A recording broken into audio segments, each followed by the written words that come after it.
hope and I would believe that things work themselves out in the end, Right. even even if you go through these hardships, like consistency, trajectory will always, stand the test of time. I think, sometimes when people just met you recently and someone else intercepts your relationship, says, "Oh, don't talk to her," like she's this and this, then you might believe that because you don't really have a long-standing relationship with this person. You just met them. You'd be like, "Oh, really?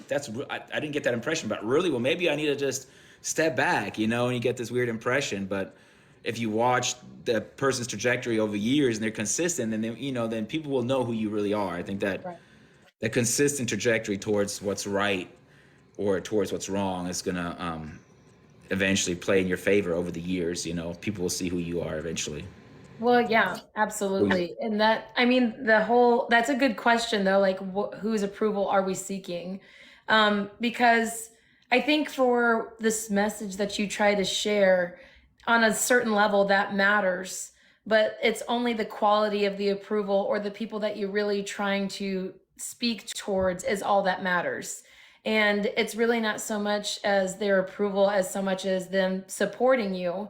And I think when we turn that around, when we turn to who is approving and validating me and turn it to who is supporting me, like what you had said earlier, you have to have a good community of support or you'll just fall apart.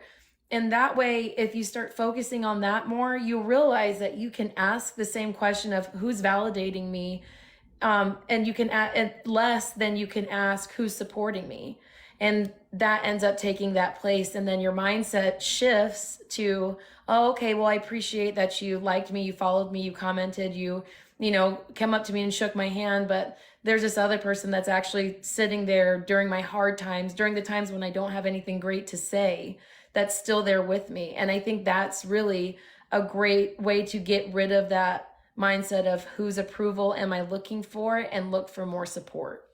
Yeah, that's when you'll see who your friends really are. When you're down Mhm. and you're not popular anymore,